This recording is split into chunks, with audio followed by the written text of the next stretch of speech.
For 4 exhausting months, I had been putting my all into a project that may define my entire career, driven solely by caffeine and sheer willpower. One enormous account that has the power to alter everything could lead to late evenings, early mornings, and weekends spent bent over spreadsheets rather than hanging out with friends. Finally, it was finished. The contract was signed, the client was overjoyed, and the presentation was perfect. It was unbelievable to me. I had succeeded.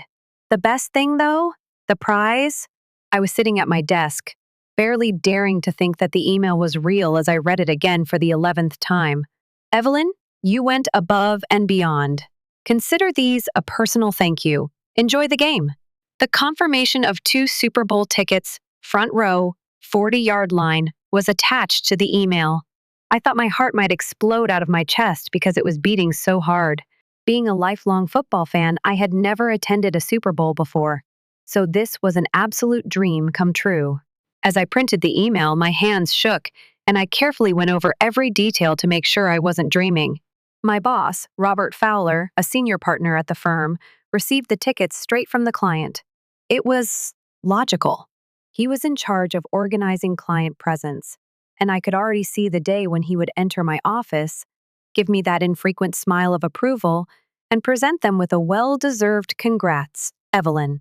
However, that time never arrived. After 3 days, Robert finally walked into my office without knocking, like he always does. His smug superiority was more oppressive than ever as he leaned against my desk, as if he owned not just the area but also the air I was breathing. I heard you got some great news, he continued, his lips hanging open in a smirk. Anticipating that he would eventually give me the tickets, I grinned. I answered, yeah, I really appreciate it, while attempting to control my enthusiasm. I put everything into that project. With an almost delighted expression, he nodded. He said, you did, but there was something in his voice that made me shudder, which is why I wanted to talk to you about the tickets.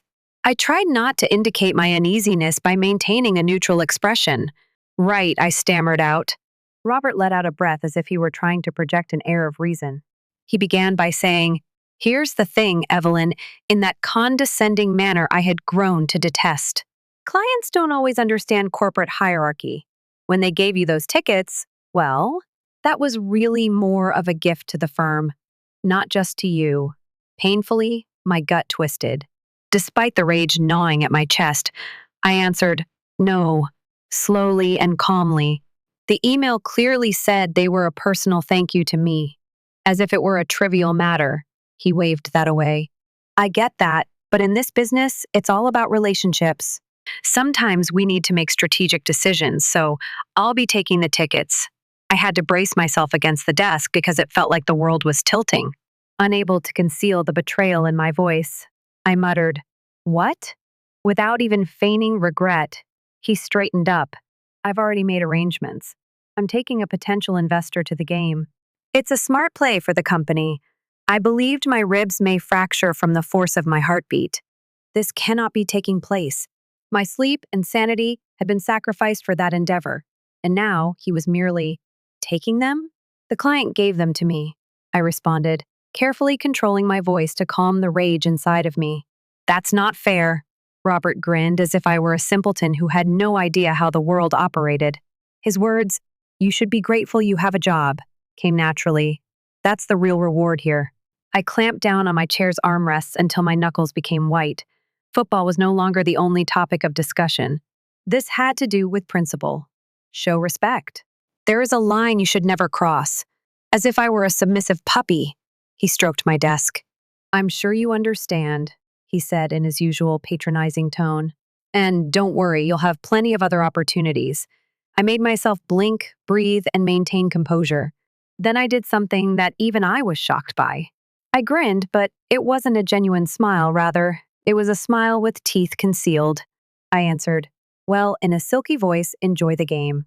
He smiled, obviously pleased, and walked away as if he had just done me a favor. He didn't realize Monday would be so much fun. My phony smile vanished as soon as Robert left. Beneath my desk, my hands balled into fists, my nails pressing into my palms. He genuinely believed he could get away with it. I slowed my breathing and sat silently for a while. I couldn't afford an emotional response. No, I had to be clever if I wanted to avenge him. And I was fortunate that Robert had just presented me with the ideal chance. I opened my client's initial email and read it once more, feeling my heart race as a strategy began to take shape.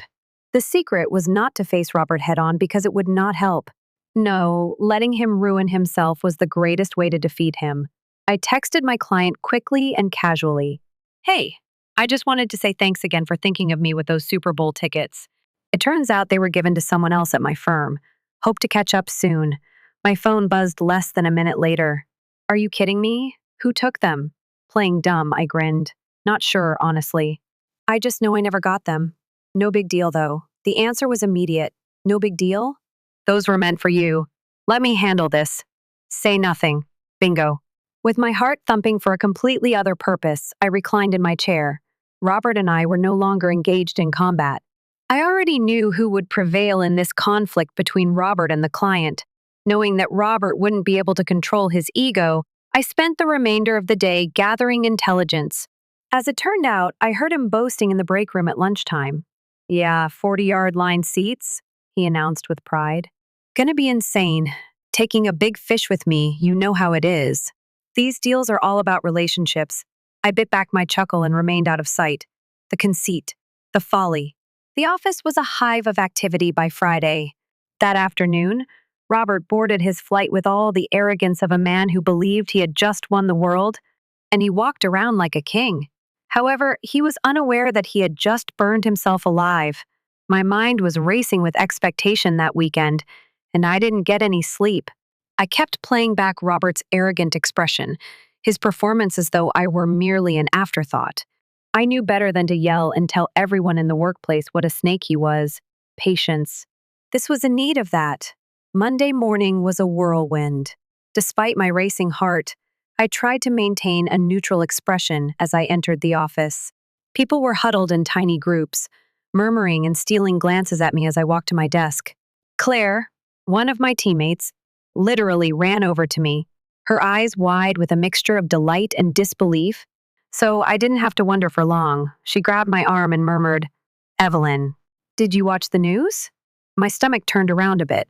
What's new? She virtually shoved her phone in my face as she grabbed it out of her pocket. I was astounded by the headline on the company website.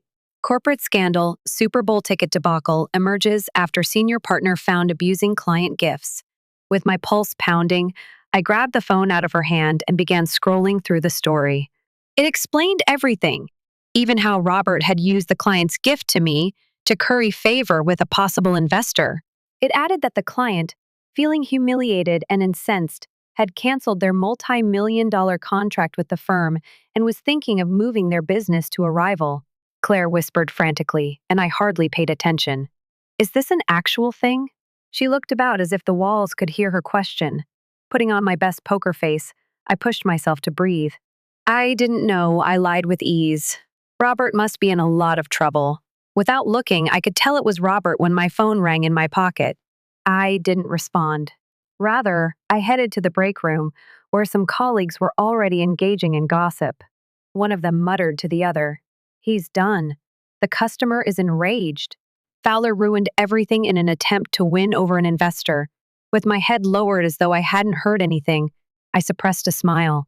Everyone seemed to be waiting for the next bomb to drop, and the tension in the office was almost tangible. There wasn't much waiting for me.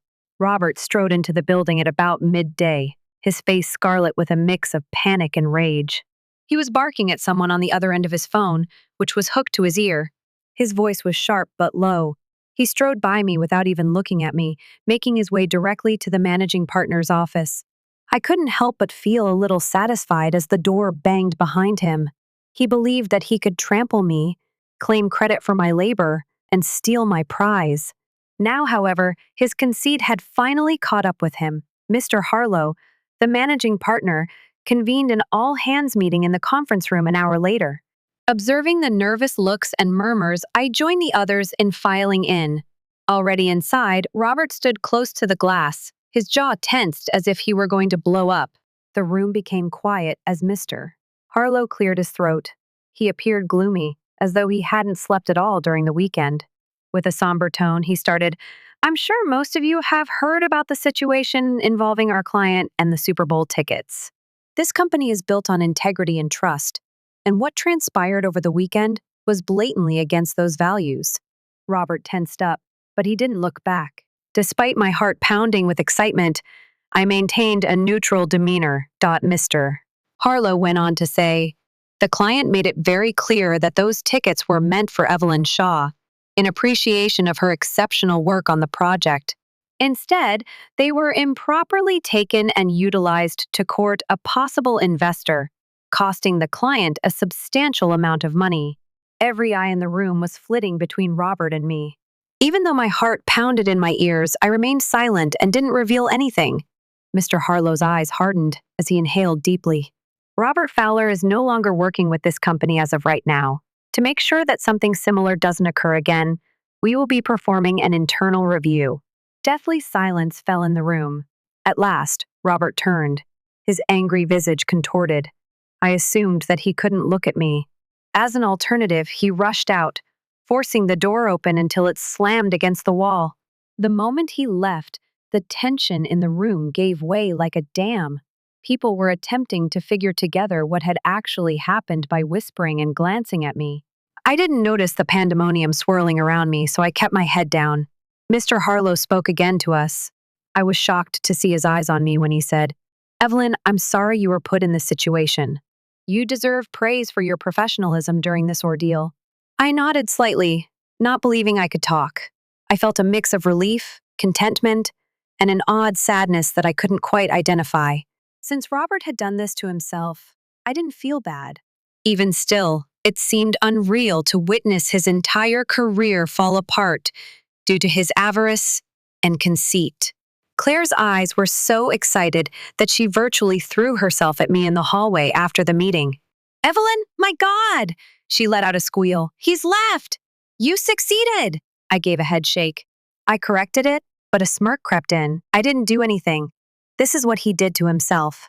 She chuckled, obviously too excited to pay attention to the specifics. It's poetic justice, though. You are deserving of this victory. My mind was racing, so I just partially listened to her babble. This would have repercussions for the entire organization. We would suffer financially from losing such a significant client, and I knew Harlow would be rushing to lessen the harm. However, it was evident that Robert had been the cause of his own downfall. I received an email from Mr. Harlow's office that afternoon as I was getting ready to leave for home. Tomorrow morning, they wanted to see me first thing. My skin prickled with anxiety, but I made myself remain composed. I had nothing to conceal. I had done it all correctly. Nevertheless, I couldn't help but notice a weird emptiness encroaching on the building's boundaries as I left. I had received justice. I was still waiting for the other shoe to drop, so why was that? My mind kept returning to Robert as I drove home. Although he had caused his own demise, it made me reflect on the numerous occasions. I had swallowed my pride, remained silent, and consented to being walked over in order to maintain harmony. Perhaps this served as a wake-up call for me, a reminder that I could no longer put up with it. I decided as I lay in bed that night, unable to fall asleep. I was determined to succeed in that organization, not just get by. I had been playing things safe and holding back for far too long. I had to start behaving like the fierce person I knew I was. I knew one thing for sure as I finally fell asleep. I wasn't done demonstrating how mistaken they had been to underestimate me. I felt like I had been struck by a vehicle when I woke up the following morning. Everything that had transpired the day before, including Robert's demise, the expressions on everyone's faces, and the strange emptiness that appeared when it was all done, was still circling through my head. I was unable to get rid of it. I didn't have time to think about it, though. I couldn't afford to appear shaken because I had an appointment with Mr. Harlow first thing. I put on my finest blazer, applied a light layer of makeup to cover up the bags under my eyes, and headed to the office. The atmosphere changed when I got out of the elevator. People no longer whispered to me. Instead, they nodded and smiled slightly, as if they were seeing me for the first time. It was weird, but also sort of nice. Claire was virtually bouncing with enthusiasm when she caught up with me on my way to Harlow's office. She said, smiling like a child on Christmas. You're a legend. Everyone is discussing how you defeated Fowler. I smiled tightly at her so as not to contribute to the rumors. I said softly, he did that to himself. I simply ensured that the truth was revealed. Harlow's aide motioned for me to enter before she could continue. I squared my shoulders, inhaled deeply, and entered the office. Watching me come, Harlow sat behind his enormous mahogany desk, his fingers steepled.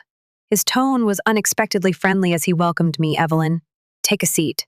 I sat down and waited for him to say anything while maintaining a neutral attitude. He was direct in his approach.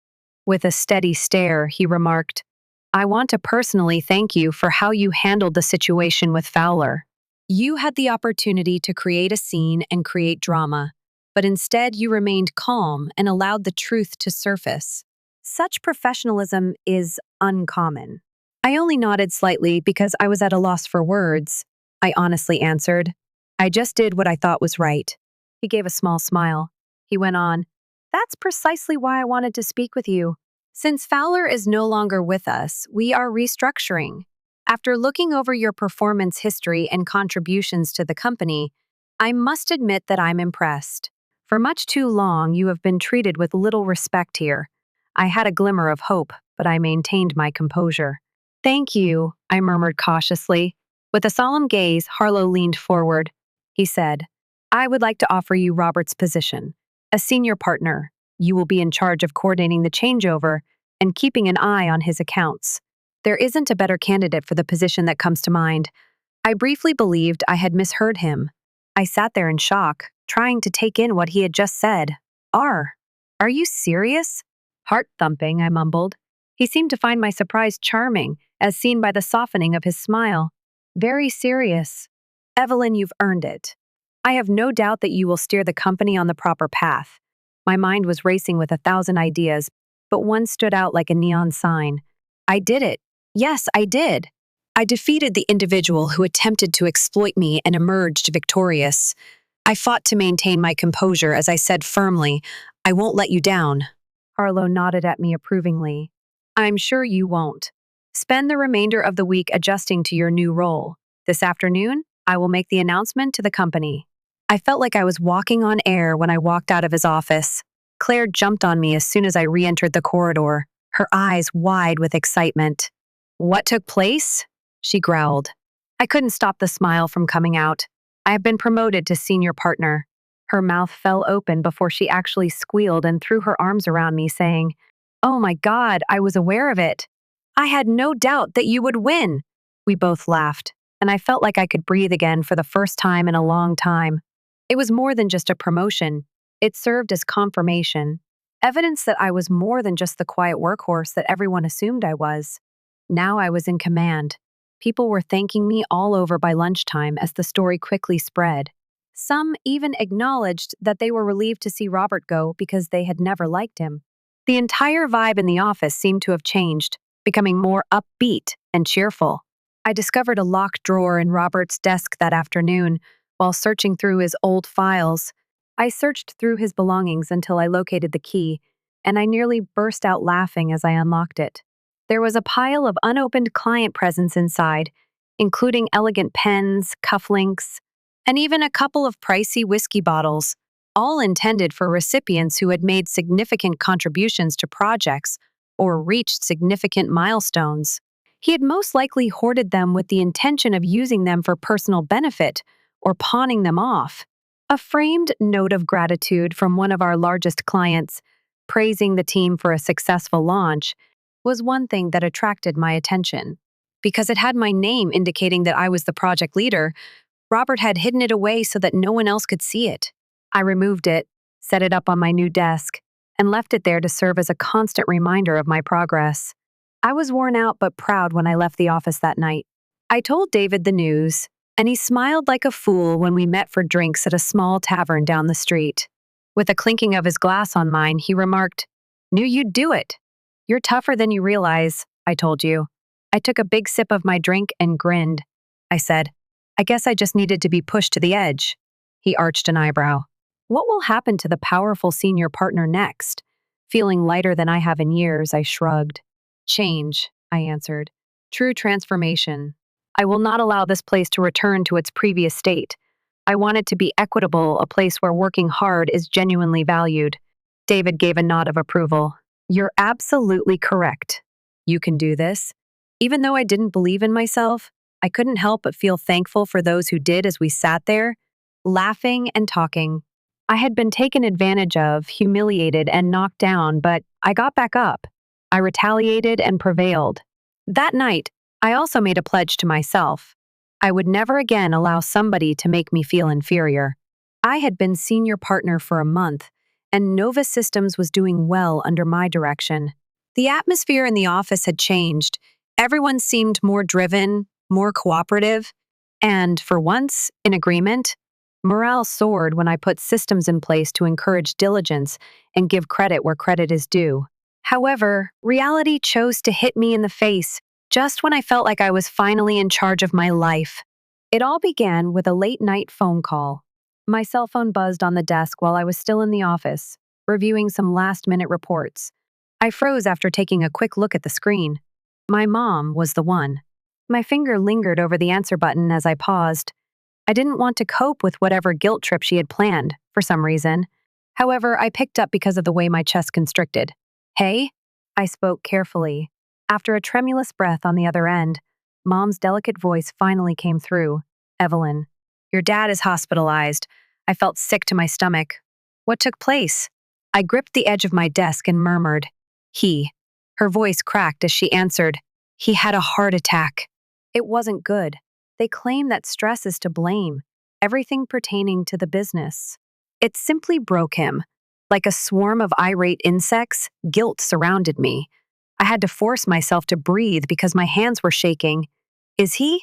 Will it be all right? Mom said. They're not sure yet, and I could hear the tears in her eyes. They managed to stabilize him, however. He's calling for you, Evelyn. With my head spinning with contradictory feelings, I swallowed the lump in my throat. A part of me still felt hurt and resentful of the way he had treated me, but another part wanted to run to his side. However, family was now more important than business. Eventually, I said, I'll be there. It seemed like the drive to the hospital went on forever. Memories were washing over me like tidal waves, and my mind was a jumble of ideas. He looked at me as though I was never good enough, and I kept seeing his expression as he demoted me. However, I also recalled how he taught me how to ride a bike, how he would ruffle my hair when I remained up late working on projects, and his happy smile upon my college graduation. I was emotionally spent when I got there. In the waiting area, I discovered my mother, looking pale and drawn, holding a paper cup of cold coffee in her trembling hands. Her face lit up with relief as she saw me, and she virtually fell into my arms. She held me close and whispered, "Oh, Adeline! I'm very happy you're here." Refusing to cry, I gave her a hug in return. How is he doing? I looked down the hall and inquired. She wiped her eyes and said, for now, he's stable. But according to the physicians, it was a serious attack. They are keeping a careful eye on him. Her face was etched with shame as she gazed up at me. This entire catastrophe. It's entirely our fault, she remarked sadly. You were pushed away by us. We lost everything because we prioritized appearances and pride before you, your dad. He is now aware of that. I sat down next to her, feeling that familiar anguish in my chest, unsure of how to react. Even though I wanted to be happy that he finally got it, the hurt remained. The amount of suffering I had endured in an attempt to win his acceptance remained unchanged. We may see him one at a time, a nurse informed us. I paused before entering the room as Mom motioned for me to go first. Dad appeared smaller than I had remembered, with wires and tubes running all over him as he was connected to equipment. I stood motionless as his eyes were closed and his face was pallid. A faint smile tugged at his lips as he opened his eyes and spotted me. His voice was hardly heard as he rasped, "Evelyn." I pushed closer after swallowing the lump in my throat. I said in a whisper, "Hey, Dad." I reached out and gently held his hand as he attempted to raise it. Despite his feeble hold, he pinched my fingers as if he was afraid I might break free. I am. With tears in his eyes, he gasped out, "Sorry, I made a mistake. I entered the business, as well as Emily, before you. I was hurting you, but I didn't realize it. I hurriedly brushed away the tear that had fallen down my cheek. I couldn't contain my grief as I said, "You didn't believe in me. You failed to notice me." My efforts were never sufficient, no matter how hard I worked. It nearly pained to watch him like that, with his face crumpled and his face looking so shattered. His voice wavered as he replied, "I was proud of you, but I was at a loss for words. I was too preoccupied with maintaining control, on acting in a way that seemed appropriate. I ought to have trusted you." I squeezed his hand and took a trembling breath. I acknowledged that I didn't want the business to collapse. All I wanted was to be respected. I wanted you to realize that I was more valuable than just a fallback option. He appeared to want to speak more, but his power was waning as regret filled his eyes. "I was mistaken," he muttered. "What about you? Nearly anything. Evelyn, I'm proud of what you've accomplished. I've never been stronger than you are." I lost the ability to control my tears. I silently sobbed as I reached down to kiss his forehead. I muttered, "I just wanted you to be proud of me." He forced a small smile. I was always simply too obstinate to acknowledge it.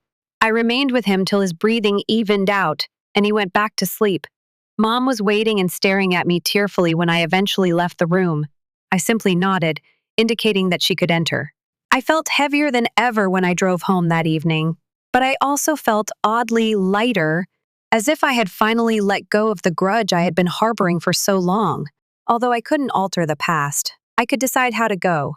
When I returned to the office the following morning, something had changed, as if the burden of always proving myself had finally been relieved. I assembled the team and provided them with an update on the ongoing initiatives, emphasizing the future and our plans to keep moving forward. I felt hope, which had been lacking for a while, as I turned to face the people who had supported me through everything. Not only was I the lady who defeated Robert Fowler, I wasn't the only daughter who was often criticized. I was Evelyn Shaw, a survivor, leader, and senior partner, and I had no intention of letting anyone take that away from me once more. After my father's heart attack, which occurred a few weeks ago, life gradually found a new rhythm. Mom updated me on his progress as he recovered, still delicate but stable. Beyond that, we didn't speak much since it seemed like we were both scared of talking too much and reopening hurting, fresh wounds. In order to ensure that Nova Systems continued to prosper under my direction, I pushed myself into my work there, determined to keep moving forward. For the first time in a long time, I felt like I was right where I was supposed to be, and the team was inspired and determined. I was working on a proposal one Friday afternoon when Claire, who appeared especially eager, knocked on my office door. Her eyes gleamed as she continued, "You have a visitor." A familiar figure entered before I could inquire who it was. Jake. His unexpected entrance took me by surprise because I hadn't seen him since all that happened with Robert. He smiled crookedly at me and said, "Hey, it was reported that the recently hired senior partner was kicking ass and stealing names." I wanted to come see for myself. I couldn't resist grinning. "You heard correctly," I answered. "What's going on? Just stopping by to give me a compliment?" Although he chuckled, his face became grave. "In fact, I have some news. I'm launching my own business. We're concentrating on software integration and tech consulting, although it's modest for now, just a few individuals. I wanted to inform you before it spreads like wildfire." I felt a flash of surprise and then real pride. "Jake, that's incredible," I remarked kindly. "You've always got the aptitude and motivation. You'll slay it." For a minute, he cast an embarrassed glance down. To be honest, watching you assume leadership in this way, it encouraged me to take the risk at last. You demonstrated that we don't have to remain enslaved to those who don't respect us. His remarks struck a deeper chord than I had anticipated, and I felt an overwhelming sense of thankfulness. "Thank you," I muttered. "That is very significant." He nodded to me and hesitated before continuing. "Pay attention. I just wanted to let you know that I always had your back, even though I know things got complicated when Robert fell from grace, even when things became unsightly." I smiled gently at him. "I'm positive you did. Jake, you were among the excellent ones." We talked for a while, catching up on everything from his goals for the new firm to office rumors.